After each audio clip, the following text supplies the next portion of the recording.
여러분, 처음 한국에 왔을 때 어땠어요?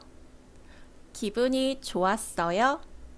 아니면 조금 걱정됐어요? 한국 생활은 처음에 정말 새롭죠?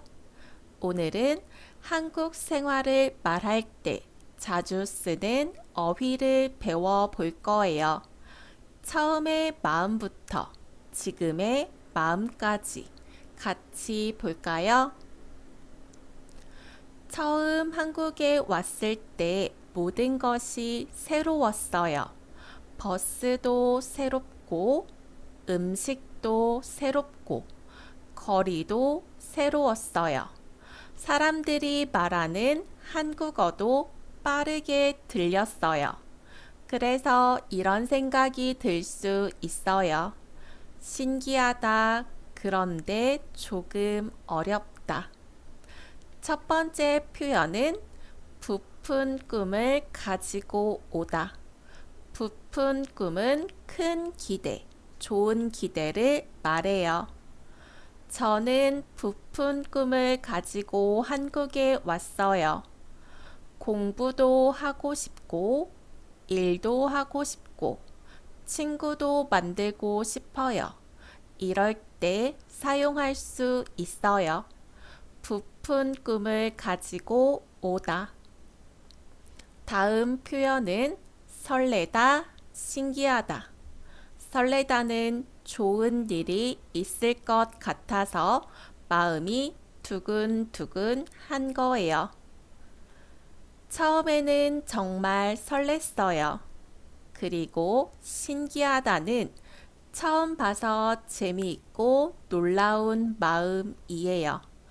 음식이 신기하고, 지하철도 신기하고, 편의점도 신기해요. 처음에는 모든 것이 신기했어요. 그런데 한국 생활이 항상 쉽지는 않아요.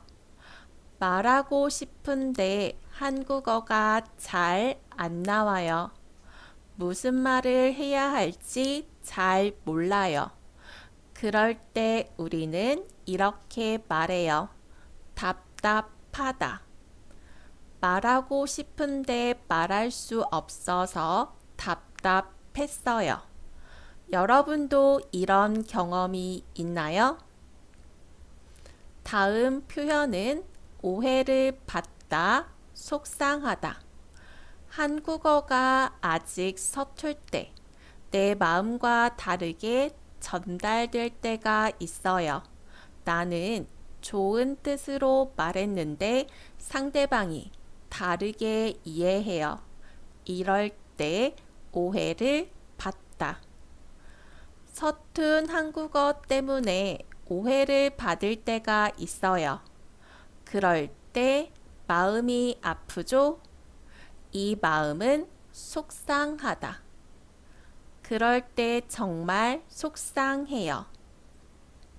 한국 생활을 하다 보면 가족이 보고 싶을 때도 있어요.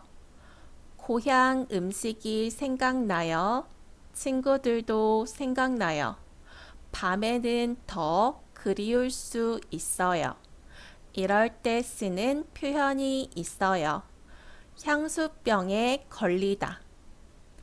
가족이 보고 싶을 때 향수병에 걸리기도 해요. 조금 어려운 표현이지만 자주 들어요. 향수병은 고향이 그리운 마음이에요. 하지만 시간이 지나면 조금씩 달라져요. 길도 조금 알게 되고 사람들과 이야기할 수도 있어요. 혼자 할 수 있는 일이 많아져요. 그때 이렇게 말해요. 여유가 생기다. 이제 생활에 조금 여유가 생겼어요. 처음에는 너무 바빴어요. 하지만 지금은 주변을 볼 수 있어요. 주변을 돌아볼 수 있게 되었어요. 그리고 나만의 방법도 생겨요. 어디에서 장을 보는지 알아요. 버스를 어떻게 타는지 알아요. 한국어 공부 방법도 조금 알게 돼요. 이럴 때 노하우가 생기다. 한국 생활에 노하우가 생겼어요. 그리고 생활이 안정되면 이렇게 말해요. 자리 잡다. 이제는 조금씩 자리 잡았어요. 처음보다 훨씬 편해졌어요. 오늘 배운 표현을 정리해 볼게요. 처음 한국에 왔을 때는 부푼 꿈을 가지고 왔어요. 설렜어요. 신기했어요. 하지만 힘든 순간도 있었어요. 답답했어요. 오해를 받았어요. 속상했어요. 향수병에 걸리기도 했어요. 하지만 지금은 조금 달라졌어요. 여유가 생겼어요. 노하우가 생겼어요. 자리 잡았어요. 여러분은 지금 어떤 마음이에요? 처음의 나와 지금의 나를 생각하면서 오늘의 표현을 한번 말해 보세요. 한국 생활에 조금씩 자리 잡고 있어요. 오늘도 잘했어요. 다음 영상에서 또 만나요.